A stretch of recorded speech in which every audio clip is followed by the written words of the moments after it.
Welcome back. It is the Iowa Chill Show here on Cinco de Mayo on a beautiful day, which looks like to be a beautiful week ahead of us here in God's country. I'm Nathan Creeps, joined by my co-host, Mr. Bryce Borschiller. Bryce, for the first time in a long time, my podcast room was filled with fresh air because the windows are cracked. Yep. Mm-hmm. We have the best 10-day window in Iowa history coming up, 70s and sunny. I was telling you on take one before we canceled and had to restart, I moved all the pants, all the sweatshirts to a different storage area and moved all the t-shirts and shorts to the prime grabbing area so I can get dressed and get ready for summer. It's the time, people. Everything's about to be looking up for Iowans. First off, I never thought of that. My closet's usually so clustered. I've never thought of actually taking all my winter crap and just like heavy sweatpants, heavy all these sweatshirts, jackets, and just put it in a storage area. I should totally do that. But yeah, no, May is the best month ever because your boy was born in the middle of May. Mm-hmm. The best weather. Like you said, you can turn the AC off, no heat on, crack the windows of the house, leave the door open, and just breathe in that fresh sunshine air.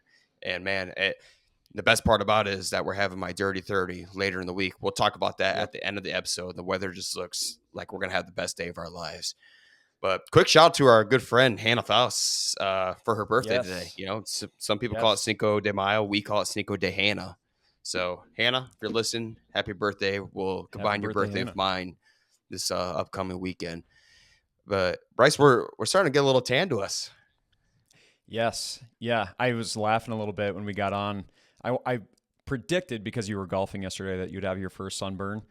We got our first sun-kissed experience yesterday, planting flowers and walking around the neighborhood, and it didn't take very much time to get that first sunburn. It's starting to fade already to a little bit of a tan, but we had to put on the aloe last night. We were fried little lobsters. You were out golfing yesterday, I believe, but Friday, were you out on the Boone Trails? We were. We had Darian's belated birthday, and if there's one thing about the Spainhauer girls, it's that they make sure that their birthday is at least a week long, if not a month long. So we wrapped up Darian's birthday festivities with an action-filled weekend. We went to the Boone Rail Adventure, which, if you haven't done that, people, that is actually a really, really fun time. Motorized bicycle, we'll call them buggies, and you take about a 6-mile adventure across the Boone. The Boone County Scenic Trailway, and great sightseeing, great nature. We missed the really nice weather by about 36 hours. But a great time, great Friday night. We got mom and dad to come down, Scott and Dusty. Really nice time on Friday. And then we hit the farmer's market and a little bacon fest on Saturday. So really fun, action-packed weekend. And I'll tell you, it might be the best bacon fest that I've been to since we went all the way back in 2019.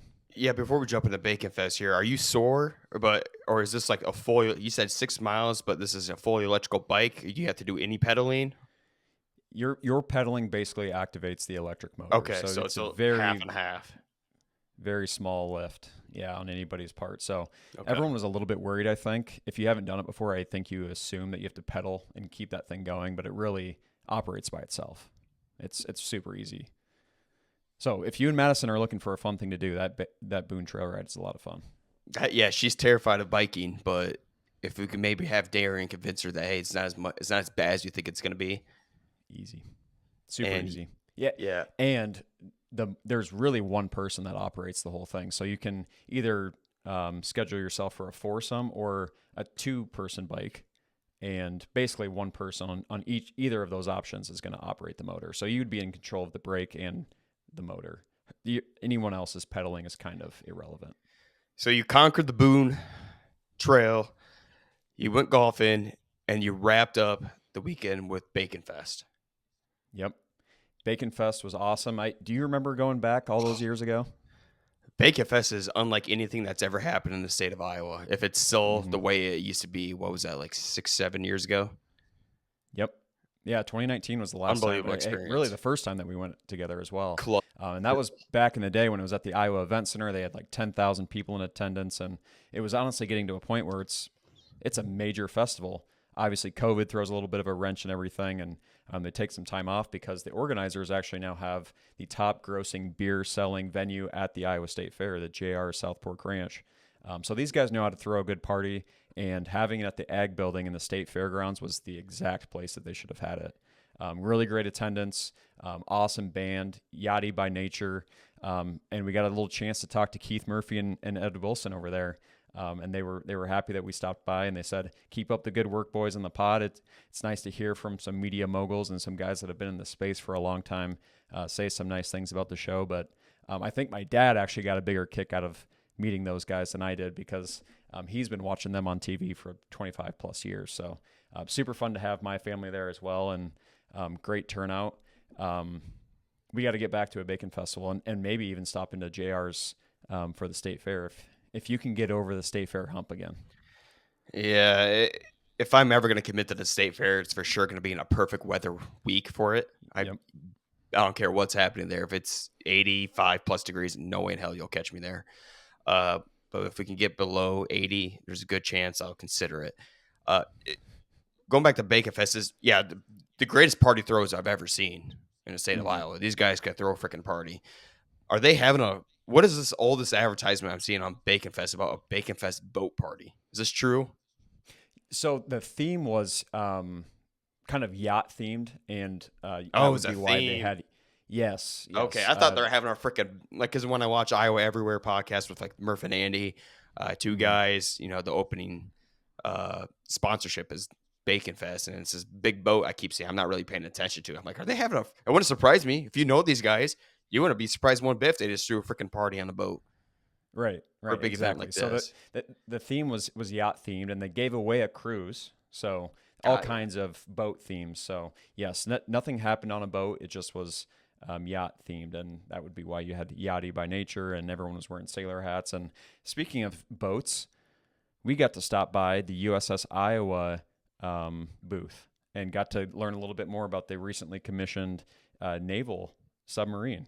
Super cool. Got to talk to a veteran, old submarine operator back in the day. Showed us some pictures of when he was on deployment up in Antarctica, or maybe the North Pole.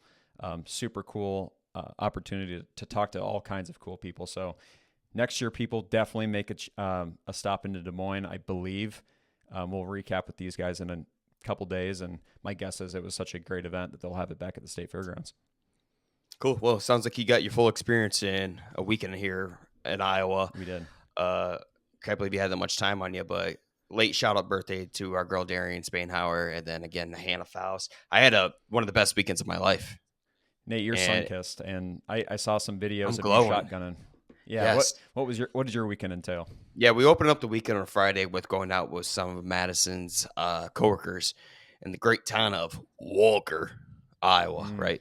Walker, Iowa Ranger. And there's not a lot going on in Walker, Iowa. I can confirm that, but there is one thing they have going for them, and that's the Kula's Barbecue and Bar in Walker, Iowa. I don't know if you've ever heard of it, but it's if you're in the Cedar Rapids area, it's worth a hike up to Walker, Iowa to get a little taste. You walk in, it's like your typical bar setting, and then you go down the stairs, and then it kind of opens up to like a smaller wedding reception venue. So it's a little spacey, but not too spacey. And it was perfectly packed where you felt cozy. The colors there are great. They have a lot of decor.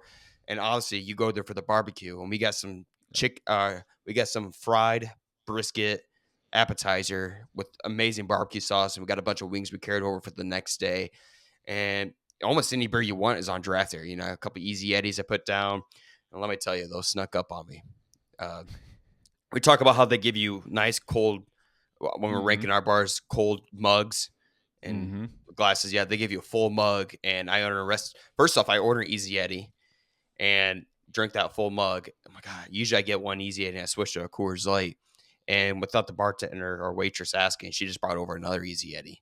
Oh boy. I'm like, yeah, I can take that. And my hearing started to get a little weird. I started fading away from the group. And I kind of took 10 minutes off drinking, and then I got a Coors, and I came back to my normal self. But so we're good. Great time there. And we went out to eat with my potential contestant that's going to be eating the hot chip with me, Alex. He says there's no way he's doing it, but I know there's a way he's going to be eating this world's hottest chip with me. And Alex, I know you're listening right now. you're gonna do it with me. Either if I have to kidnap you, I come to your house, tie you down, we're gonna eat the world's hottest chip. So shout out to a great day in Walker, Iowa. We come and then, well, God, I said it's the greatest weekend of my life, but Saturday we stained our deck, and I fairly underestimated the power and how much workload that would be to stain your deck. Hey, it looks really good though. You got some pictures up here. It looks awesome. Yeah, look at the before and after. I wish we were showing the people in the audience this, but just Oh, the deck was we'll throw it in there. the deck. We'll get it Yeah, in there. yeah, the deck is only a year and a half old, so not super old, but it's when you face the sun all day, every day in the south. The sun will do its work on the deck, what Mother Nature usually does. So we threw a little new cedar coating on it from Menards. And first off, I go to Menards. I asked this dude, I'm like, hey, how much stain are we gonna need? He's like, one canister will be enough. No, we needed 4 total canisters to get through that freaking deck. And we spent a little over 8 hours on the first day of it. Didn't get it quite get it done. Luckily, had a golf tournament the next day, so the wife was left up to finishing the remaining 20%, and she killed it. But yeah, definitely very more eye appealing. 100%. That is a stark difference, and we will definitely throw these pictures up for anybody that appreciates a good DIY home project because this looks awesome. Well, the funny part, I mean, and I love it. You're getting into this phase of your life where the neighbors are coming over to help you landscape. You're staying in decks. You're grilling. Yep. I mean, you're moving into that age of life, and I think it's a very nice, graceful transition. You're doing great. And the funny part about it is, you can maybe on the bottom picture there you're looking at, you can see my neighbor Dan, who we originally had that war with, snow plowing each other's driveway. I might have started a new war because his deck is a year and a half older than mine. He still hasn't stained his, and it kind of looks like his fence right there, and he knows it. He was out there like leaning over looking at it. He's like, shit. He's like, how much did that cost? And he's looking at me. He's like, man, this is not good. He knows he's fucked because obviously mine stands out compared to his now, and he knows that he's got some work ahead of him in the future. Love it. I love the yard wars and the neighborhood rivalry. It's growing. But no, so glad that we finally got that done. We could move out our new patio furniture we bought a couple weeks ago. We can get that put on the deck, and the deck's going to become alive for the first time that we really had the house. And we wrapped up Sunday with the first golf tourney of the year. Went really well. Golf with bunch of our cousins and my brother. We started the round 4 under through 4 holes. We were cooking, making putts. Everything was hitting. And then we kind of fell off a little bit. We weren't quite taking advantage of the par 4s, but we placed third overall and just had a great time on a beautiful day. Nice. Did you have Chris Loss there? Did I see him in the video? Chris Loss was there, and he's golfing in his Crocs, as he always does. Yeah, the number one thing, and it's worth mentioning on the pod, is that Chris golfs in Crocs, and even more important, he doesn't even have them in sport mode. Nope. He has them in leisure mode, and I love that. Yeah, I got to play with Chris last year at your bachelor party over at Waveland Golf Course in Des Moines, and I'd never seen a guy make more birdies in leisure mode Crocs. And you might never. I don't think I've ever seen anyone else do it. So had to bring that out. Yeah, that's a good first outing. Third place is awesome. Yep. Just like I said, just when you golf, and we underestimate how much sun we're gonna get. But luckily, I didn't get too burnt. But yeah, man, life is this good in May. I'm telling you. So looking forward to many more tournaments coming this year. I know you and I will hopefully get in 1 or 2 together. Oh yeah, definitely. Yeah, more weekends like this are coming up, and I think the weekend recaps are going to be a little longer. This is the time where pretty much from May through October you do all your stuff. So there's if you've been following along, you're going to hear more in Bryce and Nate stuff, and hopefully that's a good thing for some people. It's probably boring, but no, we're your normal Iowan. What we're doing, everyone else is probably freaking doing. I would hope so.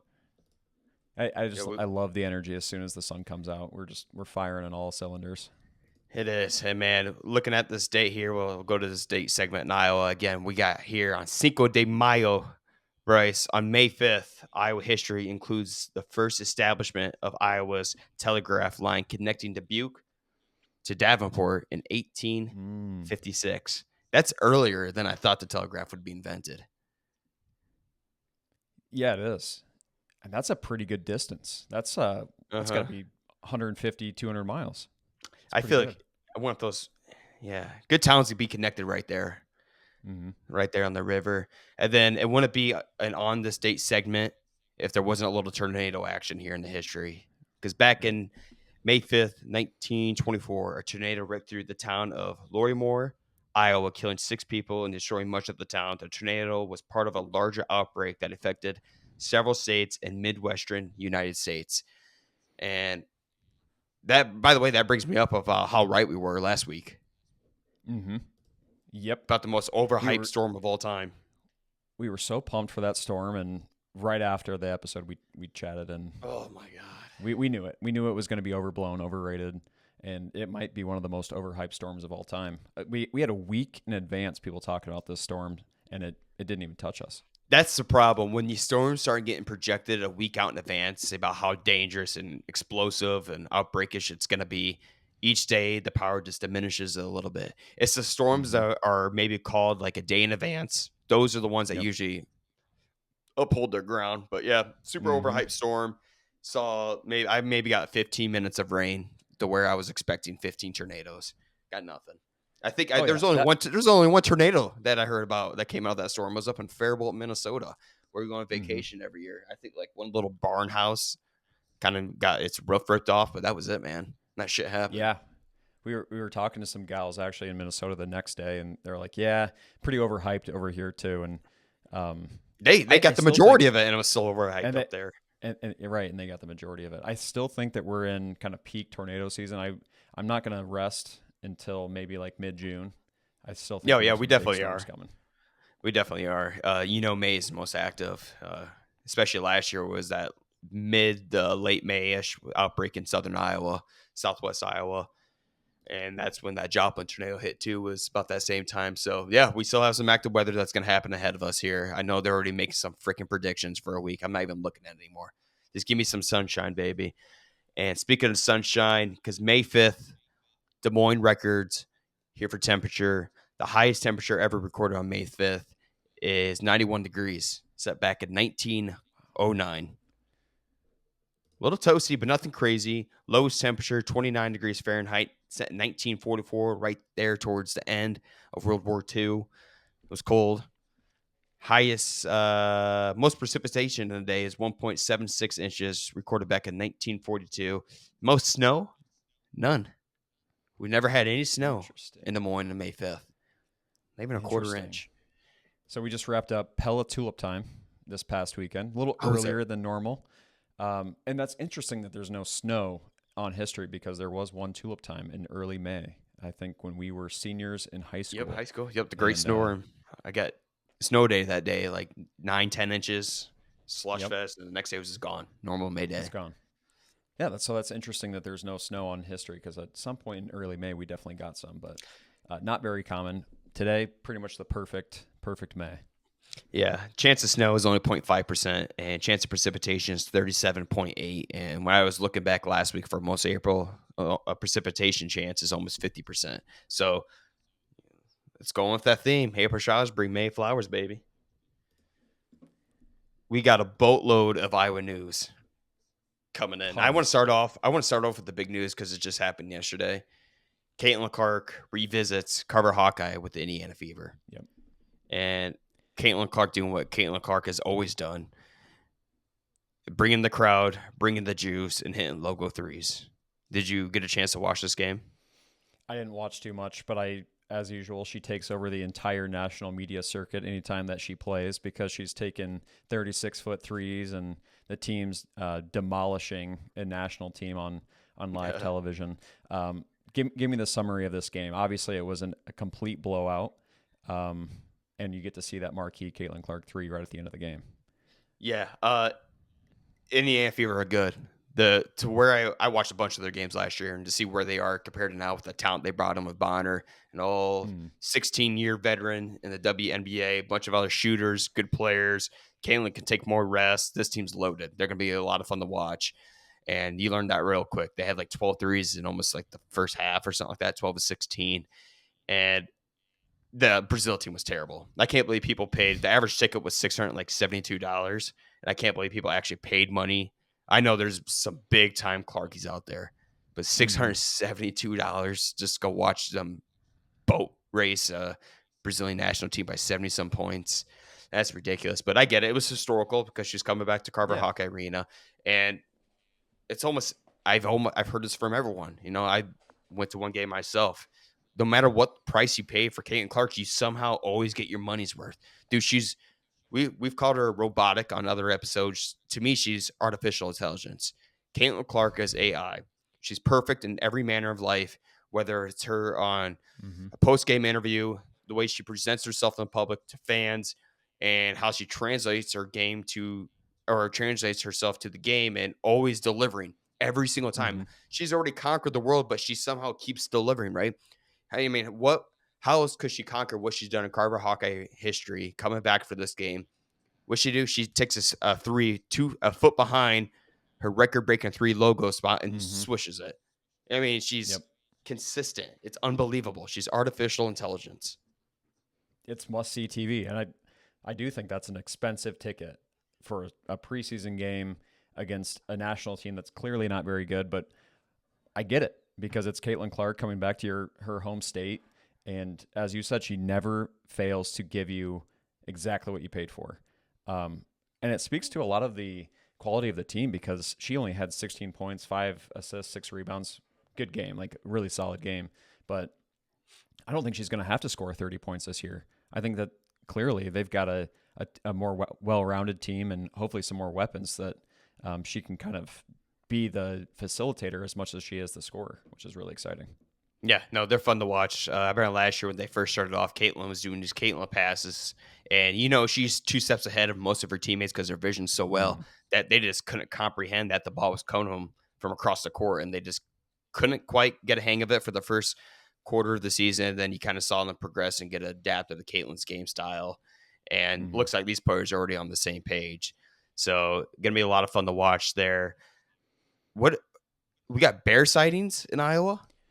The hell's going on? Yes. So there's growing news that there's, I think, been 5 bear sightings already this year in 2025 compared to 8 total last year. So at What? one point, black bears were native to the state of Iowa. They were hunted in the mid to late 1800s. So now you don't see very many of them. Obviously, much more common in Wisconsin and Minnesota. But there's been rumors that there's going to be more and more bears in Iowa, and I'm not exactly sure why that is. But I think this is kind of the time where they come down, do some feeding, some sort of summer migration. I'm not quite sure. But 5 bear sightings already in the state of Iowa. Are they all in like one section of the state, like northwest part of the state? If I had to Much, guess, coming from like much more South common. Dakota, North Dakota, probably. Much more common actually in the Northeast. I think coming from the Oh, tip yeah, of that makes Minnesota and sense. Yep. Wisconsin. Yep. Okay. Damn. So far none in South or Central Iowa, but plenty already in the Northeast. Reminds me of the great mountain lion sightings back in like 2012 ish, and that was big news. Now we Yep. got bears. Maybe I don't know. The bears may be more There's frequent than the rumors. mountain lions. There's rumors that there's more mountain lions in Waukee. So take it with a grain of salt because the Walkie Talkie Facebook group page goes crazy and they're willing to spread fake news as much as anybody to get a couple likes. But there are some rumors that there's been mountain lions spotted in Waukee. I will keep you posted with eyes and ears on the ground on this, but as That's of now, fine. the only confirmed. I'd rather have those animals than snakes, because one, they're cooler than snakes and shit. Like rattlesnakes is what I'm trying to Mm-hmm. describe, like rare venomous snakes, because you're not going to see a little venomous snake hiding in your garden. That shit will get you. A bear I can maybe see from a distance, but it's going to be more likely to take my life, which makes it a little bit more exciting. And that's what the state of Iowa needs sometimes. We need a little bit more nature action. So I'm fine with more mountain lions and bears coming in. Just be safe out there, everyone. Yep. Yep. Did you know that we have 4 native rattlesnakes to the state of Iowa? Yeah, I think I did kind of know that. We Because have a couple. because this isn't there black widows here too. Yeah, there are, and it's Yeah. something you don't really think about. Like No. I'm never worried about a venomous snake in Iowa, even though I know that they exist. But hey, beware of venomous snakes and bears and mountain lions, people. They're out there. Right, so we got a interesting story out of here from Hoover High School in Des Moines. The Des Moines Hoover High School boys soccer team, also known as the Huskies, right, had their season significantly impacted by controversy involving an ineligible player. Bryce, they were initially undefeated and ranked number 1 in Class 3A, but after self-reporting the use of a 20-year-old player who appeared to be under the age of 19, They had to forfeit all their wins, bringing their record down to 0-9 and 1. I am 12. Damn. You know From what as that a bench reminds me of? warmers. Bench The warmers. bench warmers guy. I am Yeah. 12. Yep. And what is he, like 35? Uh-huh. He's getting drunk in the mountain pitching. It's exactly what I thought of immediately when you had this on there. And it's kind of crazy. I guess I didn't really know the rules of high school sports. I didn't know that you had to be a certain age. I guess that makes a ton of sense that you would have to maybe be around the age of 18, 19. Uh-huh. Doesn't look like their season's going to be turned around. It seems like, not to write them off completely, but 0-9 and 1 is not a Yeah, very that's a big promising. swing. You're going from number 1 in Class 3A down to 0-9 and 1. But I don't know how soccer works out on Iowa. I don't know if you get an automatic bid like you do in basketball to the playoff. So they could be the most dangerous. I see what you're. So they Like had to 10 forfeit all their games. That makes Yes. sense. I gotcha. Uh-huh. Okay. So I don't know. Like I said, I don't know anything about soccer, but interesting case there. What is a cell phone ban implement? Oh, no, I did see this by Kim Reynolds. Yes. Cell That's phones huge. are I now love it. banned in the state of Iowa starting 2025, 2026 school year. So I believe this upcoming fall. And it's getting a lot of national coverage. I think that there's several states Awesome. already willing to follow suit. I do think it's a good idea. I know that it's caused great. a little bit of, yeah, right. Like, to me, intuitively, it seems like it makes a lot of sense. I know that there's been some backlash on it, but it seems like it makes really good sense to have people pay more attention in class. I don't understand how it's going to compare to like when teachers just say like, "Hey, put that phone down." Oh, man, you're going to get some backlash on it for sure. But I say you and I probably had our generation has the most fair argument on this because we were pre-social media, pre-technology mostly. Well, not, we kind of grew up Yeah. a little bit with it, but like we understood enough back in the day that it wasn't every single day part of our life, right? To now Right. where it is every single day part of our life. And man, you ever seen Ready Player One, the movie? Mm-hmm. Okay, so at the end when he takes over the whole gaming system, he limits. There's only a certain amount of days you can go into the little gaming thing. I can forget what they call it, but and then it's mandatory days off, right? I almost wish like every Sunday or something like that in the world is almost illegal to be on Everything just social got. media.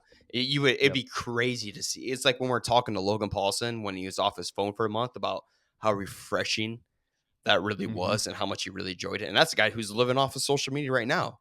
So to hear Right. his input on that is very fascinating. This is going to be great for the kids and great for the teacher atmosphere. And this, I can't imagine being a teacher, try to be engaging and super pumped up about an activity or course you're trying to, cover, and just to have someone half the class on their phones not paying attention to you. It's going to suck for some of the kids. Don't get me wrong, but I think it's the right thing to do.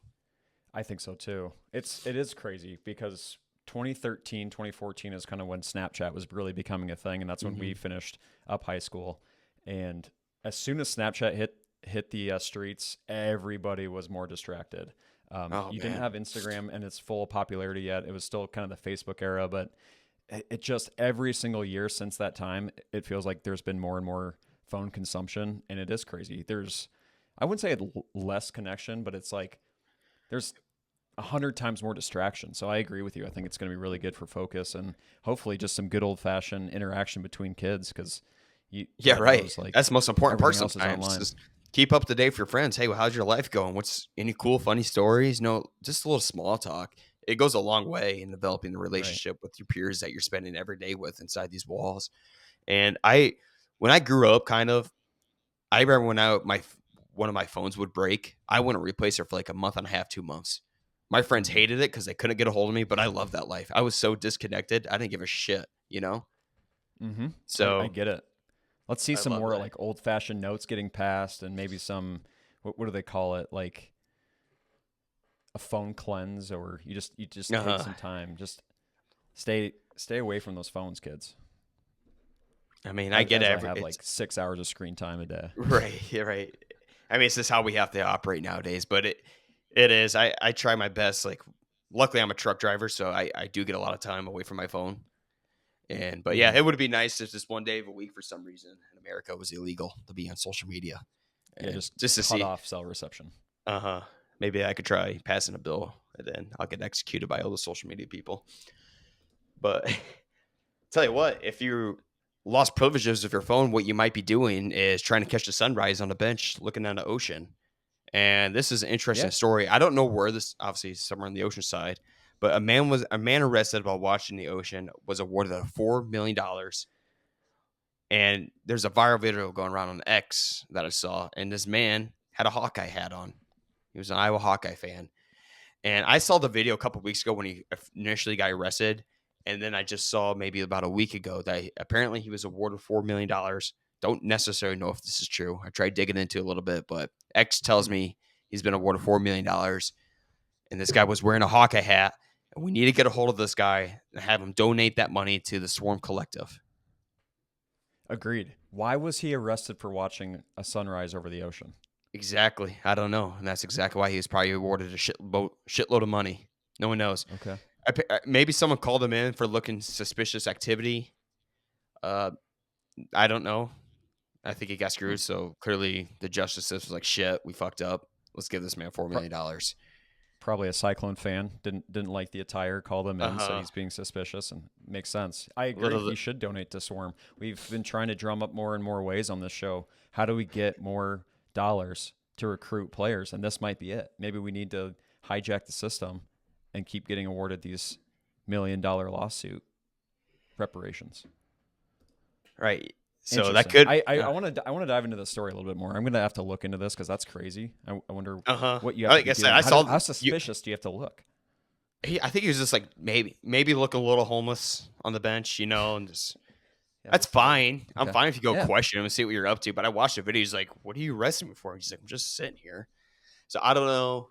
I don't know what state it was in or whatnot. But this guy was an Iowa Hawkeye fan. So glad to see he redelivered the justice to the justice system and coming out with the Mhm. payday. Speaking of payday, I mean this death taxes, the NCAA attacking Iowa schools for sports gambling. Yeah. And I remember that one of the old Iowa players, I feel like we're the only people that keep following up in these cases, right? The state of Iowa. Why are they pressing their throat down the list?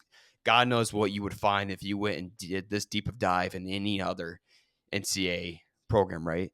Because 5 staff members were found to have placed over 6,200 bets on professional and college games, including Iowa State's men's and women's basketball games. The group collected over $100,000 in winnings throughout their adventure in Mm. gambling. So these were the Iowa State staffers on the Iowa State football team. Did you hear about this? I didn't. And it's exactly what you said. I can't believe that it continues to be national news that all these Iowa players, coaches, staffers are involved in this stuff when you know for a fact that everyone else is probably doing it too. Obviously, it's not sports betting, and the access of sports gambling is not as readily available in every state yet in the United States. There's plenty of other states that you got to think it's happening there too. See, obviously, these are some of like the assistants coaches. So I can't imagine making too much money, and they're thinking, "Damn, we know damn well we have a Mhm. pretty good advantage of what's probably going to happen in this game," and they're probably just sneaking in some extra money. But with how easy it is to be caught nowadays, it's not worth the risk. The biggest name coming out of this one is Heacock, who's the son of the defensive coordinator John Heacock, right? And was found to have placed over 787 bets, totaling about $55,359 during his time at the football graduate assistant in the years 2021 and 2022. So right around, I think, was that when all the players got caught? Kind of, yeah, right after Like COVID. Deckers and that crew, yeah, Uh-huh. it was right after that. So, but he was also just rehired by Iowa State on April 24th. So he became the director of football analytics after being away from the program for a couple of years. I don't think these guys really got in trouble. I think it's a slap on the wrist. Like, hey, we got our freaking eyes on you. Okay. But apparently, if they want to go to some other program, they're going to be suspended for 2 weeks. They got to do some type of class like you would do if you got caught doing like a drunk driving, right? Just go make amends, go learn about your wrongs and move on from it. Crazy. It is crazy, and I think is it going to keep getting worse, or I think it's going to keep getting worse, and that's kind of what I wanted to bring up too. We're obviously sports bettors at some capacity. It ebbs and flows. I'm more active during football and basketball season, and I get a lot of fun out of it. I think I'm more engaged in Hawkeye, Iowa State, Viking. I think every fandom that I have is enhanced by being able to put a little money behind the team that I think is going to be good. And that's why I don't. For that reason, it's been fun. Yeah. That being said, the amount of money that's being wagered and lost across the nation has to be astronomical, and I can't help but think that that's probably not a great thing for people that probably need those extra hundred to thousands of dollars. So yeah, aside from all the legalities of being, an insider and trading off that information, it's probably not great for the general public either. So my guess is probably gets worse before it gets better. I don't know how, other than just within good conscience not doing it, that you avoid this as a program. Yeah. Another thing that's probably going to get worse before it continues to get better is the NIL, right? And all the money. I think, isn't Trump having some type of conference about NIL today at 12? I don't even know. Hopefully there has been they get some things figured out. Dialogue on NIL, and there needs to be a governing body in the NCAA that helps us. And I cannot believe that they just waited this long to finally implement NIL, but also knowing that this was coming, how do you not have a governing body that regulates some of this stuff? So hopefully the talks lead to some sort of regulation, because it was so program and coach focused, and now it seems so much power is in the players' hands. So some kind of balancing needs to happen here. And I guess maybe it starts from actual legislation. Dude, it's crazy. When I was at the golf course the other day, one of the workers there was a former walk-on player at Iowa. They never played, just walk-on rare. He's like, it was ridiculous how much money we were getting. He was saying, he's like, you're hearing from inside the own players, right? He's like, you would just sit on the Swarm Collective, like, oh, meet and greet, boom, $3,000 just to show up to it, And he's like, those events were happening all the time. You just sit there, refresh your pay, meet and greet, show up, $3,000, just getting handled like that. These are just walk-ons, right? You're not thinking the top tier players are getting that, like that BYU players getting $10 million. So yeah, I mean, NCAA messed up on this for sure by waiting so long, and then once they open it up, it just like you said, power to the players. It took advantage of the NCAA real quick. Like the NCAA has been taking advantage of all these players, so you're seeing the highs and the lows in a matter of 3 or 4 years, and things might get a little bit worse here. Yeah, but hopefully they figure something medium ground because this is ridiculous right now. Yeah, you got. It's a prime time to be a player right now in NCAA. That's for sure. I know, and it's funny. There's just a different swagger when these guys walk up on NFL draft day, and it's like, man, this used to be the moment where your life changed. And for some of these guys that have been in the NIL era, their life has already been changed. And obviously, it's still a huge deal, and you have a little bit more security if you're that first through third round draft pick. But some of these guys are walking in with a little bit nicer suits, a little bit more bling. Yep. And you got to figure that some balancing will be happening here soon. I just can't imagine having that money. I also wasn't a college athlete. My life was way different than the schedule they have, but I just can't imagine having that type of money, what I would be doing. Maybe it's a good thing I never had that money. I could be in some bad places. All right, let's wrap up this podcast, Bryce, by ranking our top 5 worst counties in Iowa. We had one of our larger viewed episodes in the Iowa Chill Show with our top 7 favorite counties in Iowa. We're gonna stir up the pot a little bit today by ranking our top 5 worst counties in Iowa. Any strategy in your ranking at all? Went very much according to crime, life expectancy, and entertainment. Okay. So very traditional by the book reasons. I don't know how you rank these, but tried to cross-pollinate the sources here. There may be some incorrect information, but it did seem like the same 5 to 10 counties kept coming up. So I feel okay about my list. How did you decide to rank these? Yeah. So when you say entertainment, you're talking about like lack of entertainment, not a lot going on there. So to me, that's just like almost a forgotten county. Like, I don't even freaking know anything about you. So you're going to get the low end ball here when it comes to that specific ranking. But yeah, health wise, just some bad name reputation. Like when you hear that county, right? There's a few of them, and I was like, ooh, So let's jump into this. Hit me with your number 5. Number 5, we've got Lee County. That includes like Keokuk, and Fort Madison. Starting off right away, not a great life expectancy. I think you're looking at like 74.5 years, which is 4 or 5 years below the state average. I don't know what you were seeing, but I think like the average around the state of Iowa is like 78 years. So anytime you're under that, not a good sign. You're all the way down in the east corner. There's not a whole lot to do. The funniest thing when I was looking this up, the first the first entertainment option for that was like the Keokuk National Cemetery. So just not a lot of entertainment either. No, that is not a good thing. Yeah, I think Keokuk. I don't know if Keokuk was one of our worst towns, but yeah, if you have a dirty town in your dirty county, you're gonna get hit hard on this list. That's a good one. I thought that's about honorable mention for me. My number 5 is Van Buren. I like the name, but it's got the lowest health rate in the state. Mm. Yeah, that's the Where only is reason Van I made Buren it. County? God, is that top? Is it in the bottom or northwest Iowa? Go ahead. Okay. I'm going to go home with my number 4 while I figure this out. But my number 4, I can tell you right where this one is because this correlates with why it's a shitty county. Appanoose County. It's right there at the very bottom of Iowa. Anytime you start touching Missouri, things just get a little weird down there. They get a little southern for me, a little out of my comfortability. You really start getting super southern people. I'm not saying they're bad people. You just feel different, you know. It's just dirty down there. I don't like it. Nate, It's also the hold, poorest county. yeah, I yeah. hate Missouri. How about that for you? I, You touch it, I I hate agree. you. I have to stand up for Southern Iowa. I was a Pella resident, and I would consider us Southern Iowa. So this is a Yeah, direct but no, attack you on got to my be like the people. bottom county. Okay, all right. You're Southern Iowa. But this is like Missouri kissing cussing country shit like Okay, that, man. right. You're coming right. You're coming right from my people, man. This is crazy. Yeah, my bad. I said we're gonna stir some pots today. Well, I'm going to stir the pot right back at you and go Black Hawk County. Yeah, And this okay. is mainly due to the crime rate. Black Hawk County is 33 above the national average in violent crime rate. Unemployment is pretty high.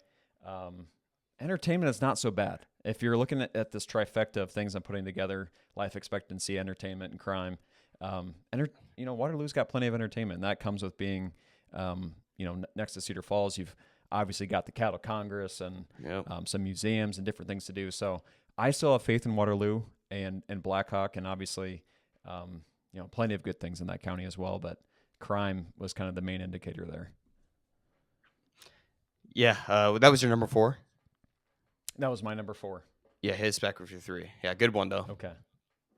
All right, Des Moines County. This is not Polk or Dallas, some of the actual Des Moines metro area. This is more eastern. We're talking like Burlington area. Also not a great life expectancy. We're looking at like 76 years. So not, just a little bit below. Lots of crime, much above the national average, and just a declining population, not a great median income. Doesn't sound like a county that I'd like to be moving to. Right. When I think of Des Moines, I want to think of the city. I don't want to be let down by the county. So I don't like that they took that away from Des Moines. My number 3 is Muscatine, home to Muscatine, and that's never a good thing either, right? It's a lot of these southeastern river towns and counties that kind of get the bad rap. Anytime you start getting below Dubuque, it starts getting a little weird, right? Mm-hmm. You go farther northeast, it gets a little more beautiful. So you get below Dubuque, you get some of that tainted water in you. Things just start looking different down there. So Muscatine is my number 3. My number 2 is Blackhawk, right? I'm a resident. Yeah, I'm a resident of Black Hawk County, but I think anytime anyone ever says Black Hawk, you get a little weird taste in your mouth. I know they got a lot. You almost feel like you get an STD because it's got the highest rate of STDs of any county, and that was always news growing up at UNI. Mm-hmm. Yeah, so yeah, I forgot to mention that just because I kind of felt like piling on at that point. But I do remember right when we got to the University of Northern Iowa, that was one of the hot button issues. Everyone we're was always making getting sure that warned. you were, Yeah. Yep, taking care of yourself and being responsible because there is that factor. Yeah, you just need to cut out Cedar Falls, Hudson, Denver, maybe Dyke, and go pit it somewhere else. Mm-hmm. Yeah, some of these are not like the others, that's for sure. And that little section by Cedar Falls is nice, but there's some negative parts of it as well.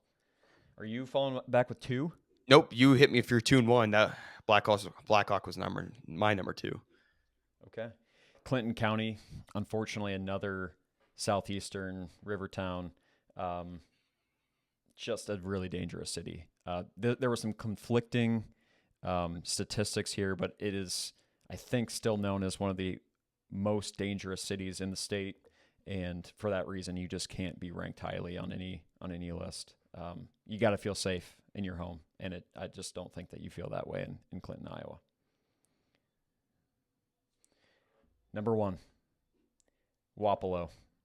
This would be like the Ottumwa area. And I think that a lot of the counties that were listed on my list kind of got dragged down by 1 or 2 areas. Not so dissimilar from Waterloo and Black Hawk County. Ottumwa really drags this down. Yeah. Crime is 124% the national average. And unemployment is relatively high. Median income is low. I don't know what you do for fun around there. Kind of just a declining city that's been on this list before, and it makes it again, and unfortunately makes it the number 1. Yeah, you see a lot of cities taking down not just themselves, but the counties with them. And that's a resembling theme here we have kind of moving forward, especially with these river towns, always dirty. Yeah, my number 1, Bryce, is Clinton County. I've Clinton itself really just brings down in the county with it, and I've driven through it multiple times. You're too close to Illinois. You're below the Dubuque River, or Dubuque, the area. By then, the water just changes. And there's 3 towns I always say, Muscatine, Storm Lake, and Clinton. The sun doesn't shine. I refuse. I've never been in those towns where the sun's shining. It's smoggy, looking atmosphere out there. Yeah, nothing you just want to be a part of. But that being said, I know we trashed on some counties here, but I'll take almost any Iowa county, live in as long as I'm in the state of Iowa, outside of a lot of places in the Midwest. So still very proud of all these areas. But sometimes just all it takes is a bad town to ruin your reputation. Drag all of them down. I still have a lot of faith in some of these towns. I think that they can come back. I've seen a lot of great river towns and their resurgence. So I still have a lot of faith in anybody that's on that Mississippi River, talking Burlington and Clinton and some of those. I like what's happening in Waterloo. I think great things are happening in Waterloo. Limit that crime a little bit, and I feel all of a sudden you got a great town. Because the infrastructure and the history there is awesome. So also helps that you got a Sunnyside, Cedar Falls is sitting right next to you. Yep. Sometimes you got to take your setback, make it the reason why you got to come back. And I do have faith in people like Waterloo for sure. Look at yourself in the mirror and say, hey, I am who I am right now, but we can fix this. Amen. Hey, good list. Some of these worst ones are tough. It's hard to be brutally honest, but we did it. Yeah. Wasn't easy, but thanks everyone for joining in today. Bryce, it sounds like I'm going to see you this weekend for the great Dirty 30 Pond Party. I was looking at the weather last Thursday, so it was very previous Thursday, and it said projected weather for Saturday up in New Hampton area was 53 degrees and rain. And I was like, oh, I'm going to have to call this party off probably. And then the very next morning, it switched from that to 80 degrees and sunny. Insane. It looks great now. Yeah, it looks like awesome. We might even be dipping a toe in the water. Yeah, because I was out. Oh, absolutely. Oh, what did it get to yesterday? It felt like it was 100 degrees, and it was like 75 70. here. Yeah, so that's hot enough. Yeah, at that point, I wanted the water. So yeah, we're gonna be grilling, all sorts of activities going on. It's just gonna be a beautiful day. I'll have burgers and brats. I'll send out a post to the Facebook group what you guys can kind of expect. But hopefully the weather kind of upholds itself, and we're gonna have a great weekend. That sounds awesome. We'll be there a little bit late. Darian has to finish up some continuing education for her dental work, but we will be making it up that way probably as late as like 4 o'clock. So we'll still get plenty of party time in. I'm excited. I've never been to the pond and haven't spent too much time in New Hampton other than maybe what's the pub at the Pelican? What is that? The pub Pentagon? Yeah. I've been over there for a tenderloin at one point. I've never been there, but I hear a lot of good things about it. Yeah, so excited to go back to New Hampton. I haven't been there for a long time, and excited to bring in Dirty 30. Let's go. It's time. We're getting old. We are getting old. It's the back pain age is what I call it, but nevertheless, we're going to celebrate it and let's keep moving forward with our lives. All right. Enjoy the weather, everybody. Peace. Just west of the Mississippi.